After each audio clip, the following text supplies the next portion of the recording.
January, winter, 1944. A black military transport train screeches to a halt beneath a sky the color of iron. Snow blankets the quiet hills of Vermont. Pine trees stand frozen in silence. No artillery, no smoke, no ruined cities, just wind and the sound of boots on packed ice. Inside the locked rail cars, German prisoners of war braced themselves. Many had been captured months earlier: North Africa, Italy, the Atlantic crossings. They had been told stories before boarding the ships. Stories of American prison camps, of revenge, of starvation, of executions hidden from the Red Cross. The doors slide open. Rifles wait outside. American guards shout orders. The prisoners step down slowly, expecting brutality. But what they see first is not barbed whips or firing squads. It is steaming breath in the cold, and the smell of fresh bread drifting across the snow. A detail so small, it begins to fracture everything they believed. By the winter of 1944, the war had already consumed half the world. What began in September 1939 with Germany's invasion of Poland had expanded into a conflict spanning continents, oceans, and ideologies. Cities burned. Nations collapsed. Entire armies vanished into encirclements and surrender columns. For German soldiers, capture had once been a distant possibility, an outcome whispered about but rarely imagined. Early victories in France, the Balkans, and the Soviet Union had built an illusion of invincibility. Nazi propaganda reinforced it relentlessly. German troops were told that surrender, especially to Western allies, would bring humiliation or death. And they were shown staged images of abused prisoners. They were warned that Americans were vengeful, undisciplined, and eager to punish. Many soldiers believed they would be shot upon capture, or worked to death far from Europe. But by 1943, the battlefield reality had shifted. Axis forces began suffering mass defeats. North Africa collapsed after the Tunisia campaign. Hundreds of thousands of German and Italian troops surrendered. Soon after, Allied invasions of Sicily and mainland Italy produced new waves of prisoners. And then came the Atlantic crossings. Transport ships, once filled with American troops heading toward Europe, now carried German prisoners in the opposite direction. The United States faced a logistical dilemma. Britain was overcrowded with prisoners. Supply shortages strained its capacity. Keeping large POW populations in active war zones created security and humanitarian risks. So Washington made a strategic decision. German prisoners would be transported across the Atlantic and held inside the continental United States. It was a move grounded in both necessity and law. The U.S. was a signatory to the 1929 Geneva Convention relative to the treatment of prisoners of war. This agreement established strict rules. Prisoners must be housed, fed, medically treated, and protected from violence. They could not be tortured. They could not be executed without trial. They were entitled to mail, religious practice, and inspection by neutral observers such as the Red Cross. Compliance was not optional, it was strategic. Now, American planners understood something critical. How they treated German prisoners could influence how captured American soldiers were treated in Europe. By late 1944, more than 300,000 German POWs were already held across the United States, a number that would eventually exceed 400,000. They were distributed across a vast network of camps. Large base camps were constructed near rail lines, farmland, and military infrastructure.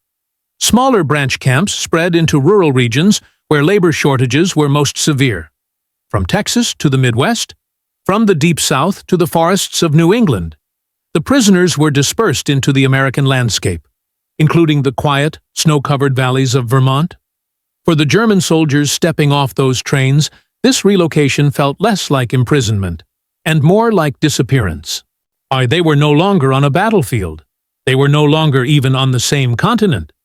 And as the Vermont camp gates closed behind them, the war they knew seemed to fade into the frozen distance, replaced by something far stranger, and far more disorienting than captivity itself.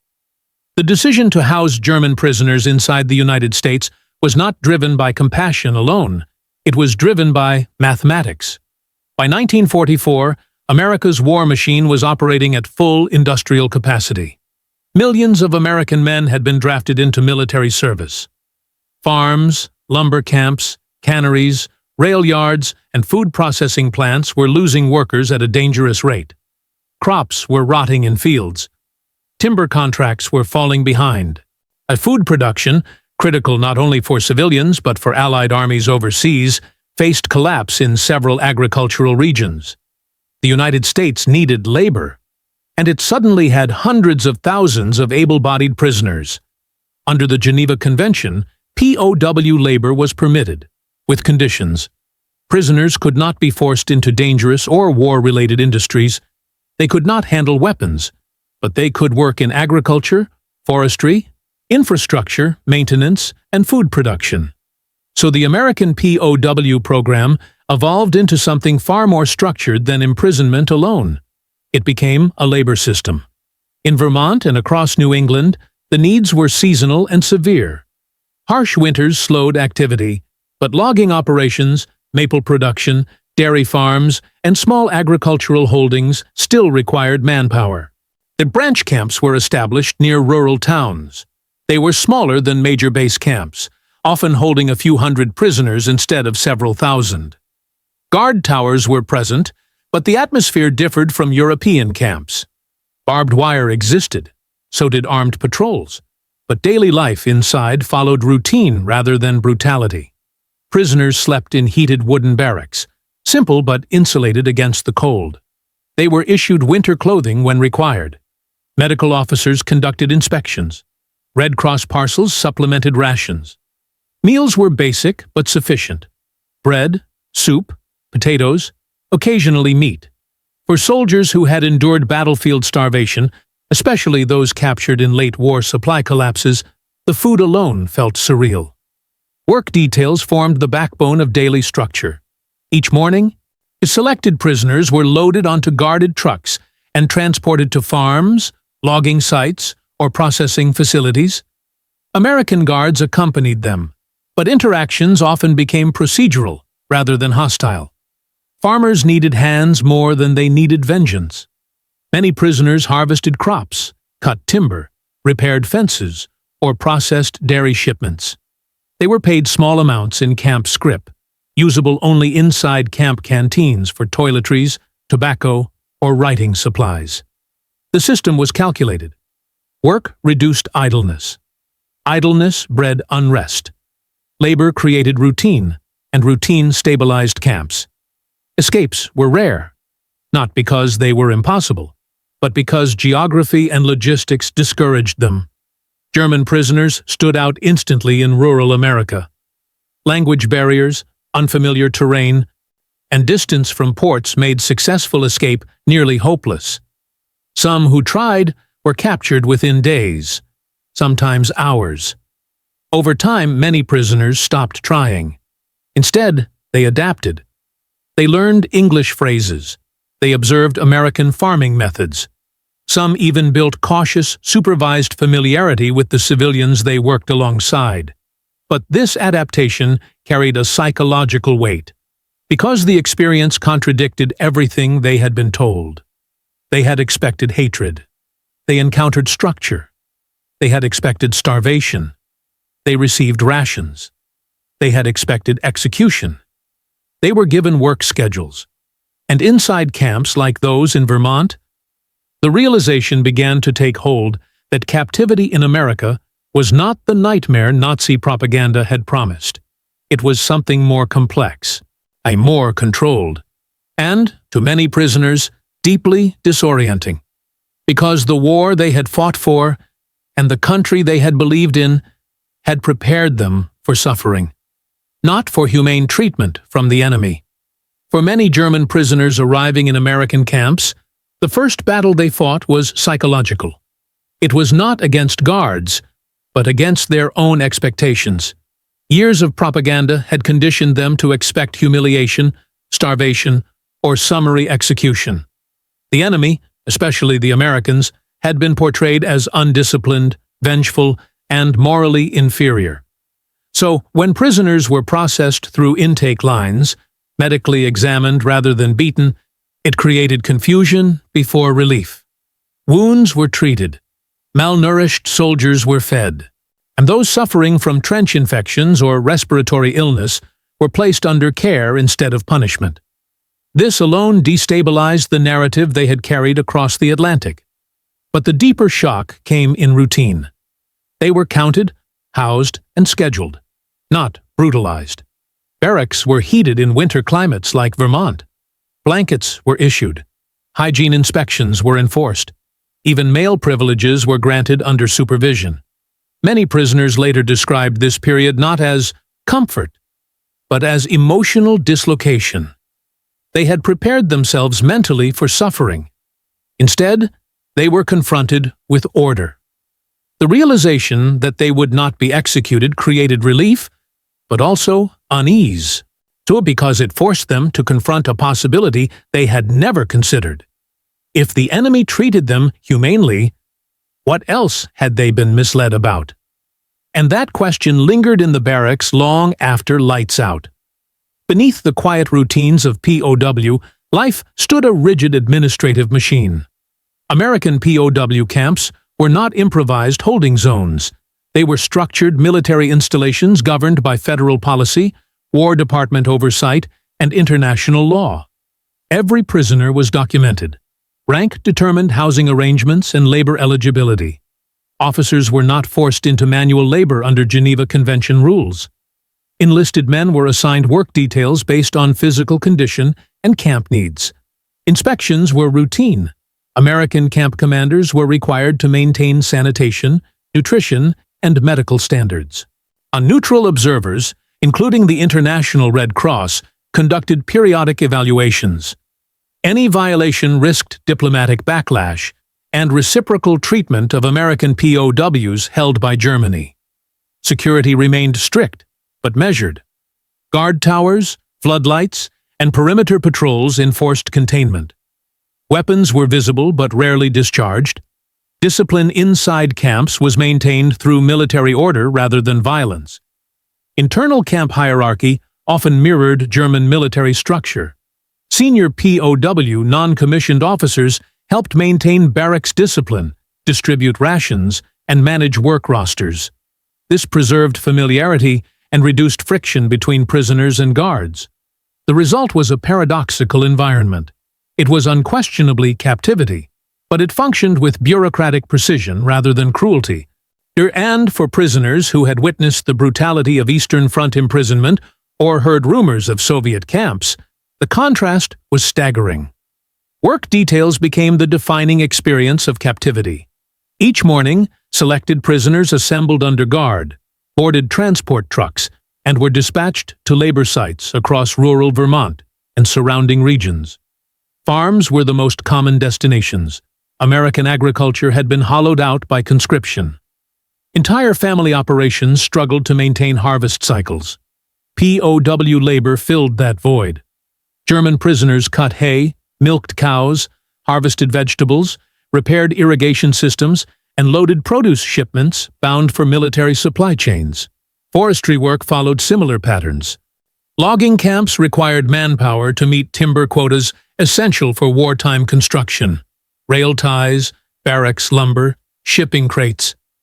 Prisoners felled trees under supervision, trimmed branches, and hauled timber through snowbound terrain. The work was physical, but regulated. Hours were fixed. Safety rules were enforced. Guards monitored productivity, but also ensured compliance with Geneva labor standards. Payment came in the form of camp-issued scrip, small but symbolic. It could be spent inside camp canteens on shaving kits, cigarettes, or writing materials. Over time, labor reshaped captivity.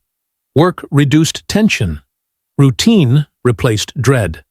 And in supervised, cautious moments between prisoners and civilians, something unexpected began to form. Not friendship, but recognition. An awareness that the war's front lines felt impossibly distant from the fields where former enemies now worked side by side. Not every American welcomed the prisoners. For families with sons fighting in Europe, or for those who had lost relatives in the war. The sight of German soldiers working peacefully in Vermont fields created quiet resentment. To some civilians, it felt unjust. Enemy troops, men who had worn the uniform of Hitler's army, were being housed, fed, and protected on American soil, while American soldiers faced artillery, mines, and winter offensives overseas. There were moments of hostility, cold stares, refused conversation, silent judgment across fence lines. Yet federal policy remained firm. Prisoners were to be treated according to international law, not for sympathy, but for reciprocity. How Germany treated captured Americans could depend on how America treated captured Germans. So restraint became policy, even when emotion pushed in the opposite direction. Inside the camps, the war did not fully disappear. German prisoners carried political divisions with them. Some remained loyal to Nazi ideology. Hardline believers enforced internal social pressure, sometimes intimidating fellow prisoners who criticized the regime or cooperated too openly with American authorities. To counter this, U.S. camp administrators quietly classified prisoners. Known extremists were separated when possible. Educational programs, monitored newspapers, and controlled exposure to outside information were introduced in some camps to weaken ideological rigidity. Here it was not formal re-education yet, but it laid groundwork for post-war denazification. For many prisoners, captivity became their first sustained exposure to uncensored news about the war's direction. And the information they received would soon collide with reality in ways they could not ignore. Humane treatment was not accidental. It was strategic warfare conducted without gunfire. By adhering to Geneva Convention standards, the United States projected legitimacy to allies, to neutral nations, and even to enemy soldiers. Word traveled. Letters sent home described food, shelter, and labor, not torture. German High Command became aware that prisoners in America were alive, housed, and working. This had measurable effects. German compliance with POW regulations, while inconsistent, was influenced by fear of reciprocal treatment. In this way, every heated barracks, every medical inspection, every Red Cross parcel served dual purposes: humanitarian obligation and psychological leverage. As winter deepened across Vermont, daily life inside the camps settled into rhythm. But beyond the barbed wire, the war was accelerating toward its most violent conclusion. And soon, news from Europe would arrive that would transform captivity from relief into reckoning. Winter 1945. By now, captivity had settled into routine for most German prisoners in Vermont. Morning roll calls, work details, guard rotations, canteen lines, letters written under dim barracks lighting. The fear that had defined their arrival had thinned, replaced by predictability. But the illusion of distance from the war would not last, because by early 1945, the conflict that had delivered them to America was collapsing at its core. News did not arrive all at once. It filtered in fragments, first through monitored newspapers distributed inside camps, then through guarded radio bulletins relayed by American administrators, later through whispers among prisoners assigned to labor sites where civilians spoke more freely. The Eastern Front was disintegrating. Soviet forces were advancing relentlessly through Poland and into Germany itself. Cities once considered untouchable, Königsberg, Breslau, Danzig, were now battle zones. On the Western Front, Allied armies had recovered from the Battle of the Bulge and resumed their push toward the Rhine. For German prisoners, these updates landed like distant artillery. Abstract at first, then personal. See, many had families in the regions now under bombardment. Farms, towns, parents, wives, children. Letters from home slowed, then stopped entirely. Uncertainty replaced routine. Inside Vermont camps, discussions grew heavier. Some prisoners clung to belief in secret weapons or counteroffensives. Nazi loyalists insisted Germany would negotiate peace or split the Allies politically. But others, especially those exposed to more reliable news, began to understand what was unfolding. The Reich was not stabilizing. It was collapsing. And then came the revelation that shattered any remaining illusions. Reports of concentration camps liberated by Allied forces. At first, many prisoners rejected the accounts outright. They dismissed them as propaganda, fabrications designed to demoralize captured soldiers. But the evidence became unavoidable. Photographs circulated in controlled releases. Eyewitness testimonies were printed in monitored publications. American camp authorities, bound by policy, did not conduct theatrical confrontations, but they did not suppress the information either. Images of emaciated prisoners, mass graves, crematoria, began filtering into the consciousness of men who had once marched under the same national banner. The psychological impact was profound, not uniform, but undeniable. Some prisoners withdrew into silence. Others reacted with disbelief or anger, insisting the crimes were exaggerated or fabricated. But a growing number experienced something far more destabilizing than captivity: disorientation. Because the enemy who had fed them, housed them, treated their wounds, was now presenting evidence of atrocities committed by the regime they had served. Captivity began to feel less like humiliation, and more like separation from something darker. And in that separation, reflection crept in. Work details continued. Snow still fell across Vermont fields. Guards still escorted prisoners through the same gates each morning. But conversations changed. The war was no longer just a battlefield memory. It had become a moral reckoning unfolding thousands of miles away, yet pressing directly against the barbed wire of their present reality. And as spring approached, the final collapse of Nazi Germany drew closer, and a collapse that would not only end the war, but redefine what captivity in America truly meant for the men who had once feared it most. April 1945. Spring began to thaw the frozen ground across Vermont. Snow receded into muddy fields. Pine forests dripped with meltwater. Farm roads softened under truck tires, carrying guarded work details back and forth from camp gates. Routine still existed, but tension now moved beneath it. Because by April, the end of the war was no longer rumor. It was measurable in miles. American forces had crossed the Rhine. British units were driving through northern Germany. Soviet armies were encircling Berlin itself. Inside the camps, information accelerated. Newspapers arrived carrying maps with shrinking German territory. Radio bulletins confirmed city after city falling: Cologne, Frankfurt, to Leipzig. For many prisoners, hope of return through prisoner exchange vanished. Instead, a new question emerged. What would happen to them when Germany no longer existed as they had known it? Then came April 30th, 1945. News reached the camps through official military channels first, then spread through barracks in hushed translation. Adolf Hitler was dead. Reports stated he had taken his own life inside Berlin as Soviet forces closed in. Reactions inside the camps were fractured. Some prisoners refused to believe it. They insisted it was Allied psychological warfare. Others, particularly younger conscripts and those already disillusioned, absorbed the news in silence. For hardened Nazi loyalists, the announcement landed like collapse beneath their feet, and the ideological anchor that had framed the war and justified their suffering had vanished overnight. And within days, the final confirmation arrived. May 8th, 1945. Germany had surrendered unconditionally. Victory in Europe, VE Day, was declared. For American guards, the announcement carried relief and celebration.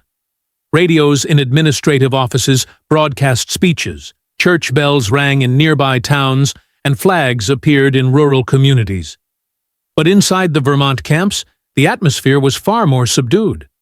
There were no celebrations, only stillness, because surrender meant something complex for the prisoners. They were alive. They were safe. but they were now soldiers of a defeated nation that lay in ruins. Many did not yet know whether their families had survived the bombings. Cities were destroyed. Infrastructure shattered. On borders uncertain. Captivity, which had once felt temporary, now felt indefinite.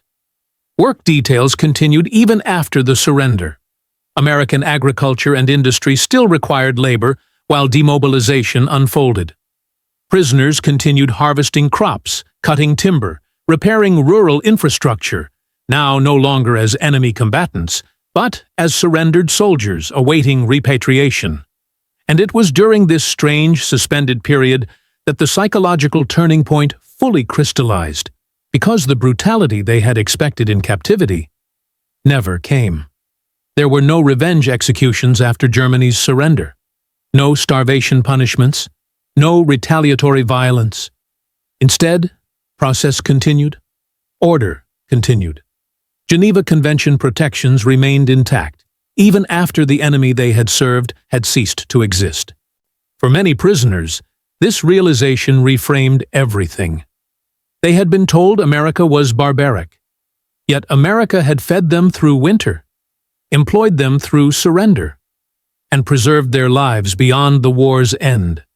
And in the quiet fields of Vermont, far from the ruins of Berlin, the final emotional inversion took hold. They had arrived expecting death. They now waited, reluctantly, to leave a captivity that had proven more humane than the world they were returning to. Victory in Europe did not mean immediate freedom for the prisoners held in America. For the German POWs housed in camps across Vermont and throughout the United States, the war's end marked not release, but transition. Repatriation was a logistical operation on a global scale. By May 1945, hundreds of thousands of German prisoners were scattered across American camps, British compounds, and liberated European territories. Shipping lanes were still militarized. Transport vessels were prioritized for troop redeployment and humanitarian relief. Returning prisoners home would take time. So captivity continued, now without the urgency of war, but still under military administration. Work programs remained active. American farms and industries still faced labor shortages as U.S. soldiers remained stationed overseas during occupation duties. German POW labor therefore extended months beyond Germany's surrender. In Vermont, prisoners continued their routines. They harvested late-season crops, maintained farm structures, assisted in forestry operations preparing timber reserves for post-war reconstruction needs. But the psychological environment had shifted dramatically. Guards were no longer watching enemy combatants. They were overseeing defeated soldiers awaiting transport. Security protocols remained, but tension diminished. Guard-prisoner interactions softened, not into friendship, but into procedural familiarity, shaped by years of shared routine. Mail service resumed more steadily as European infrastructure stabilized. Letters from home began reaching the camps again. Some carried relief, families alive, towns damaged but standing. Others delivered devastating news, bombed cities, missing relatives, lost homes. For many prisoners, captivity became a buffer zone between two worlds, the battlefield past and a shattered homeland future. Educational and occupational programs expanded in several camps during this period. The prisoners were offered vocational classes, language instruction, and technical training, not as rehabilitation, but as structured occupation to maintain morale and discipline while repatriation logistics unfolded. The camps themselves grew quieter. Without the daily tension of wartime uncertainty, routines slowed. Roll calls felt procedural rather than urgent. Work details operated with reduced pressure. Some prisoners began documenting their experiences in journals, describing American food, rural landscapes, camp life, and interactions with civilians. These accounts often carried a recurring theme: disbelief, not at their defeat, but at the nature of their captivity. Because the longer they remained, the clearer the contrast became between the brutality they had expected and the structured humanity they had experienced. Yet departure loomed. Transport lists began circulating by late 1945. Names were posted in administrative barracks. Groups were scheduled for transfer, first to East Coast processing centers, then onto ships bound for Europe. For many prisoners, the announcement of repatriation triggered conflicting emotions. Relief at returning home. War is often remembered through its violence, through battles, weapons, and the thunder of advancing armies. But history is also shaped in quieter places, far from front lines, behind fences, inside moments where expectation collides with reality. For the German prisoners sent to camps across the United States, including those who passed through the frozen stillness of Vermont, captivity became something more than confinement. It became contrast. They had been raised on certainty. Certainty that surrender meant death. Certainty that enemies were merciless. Certainty that war allowed no humanity across its dividing lines. Yet their final years of the conflict unfolded not in trenches, but in heated barracks, supervised work fields, and structured routines governed by international law. This did not make captivity freedom. Barbed wire still marked its boundaries. Guards still carried rifles. Home remained an ocean away. But within those limits, a different lesson emerged, one that outlasted the war itself. That restraint could exist inside conflict, that legality could temper vengeance, that even amid global destruction, systems built on rules rather than retribution could alter the psychological landscape of war. When the prisoners eventually returned to a shattered Germany, many carried memories not just of defeat, but of dissonance. Because the enemy they had feared most had treated them with a discipline their own propaganda had never prepared them to understand. And in that dissonance lay a quiet, historical truth. Sometimes the most powerful weapon in war is not brutality, but the refusal to mirror it.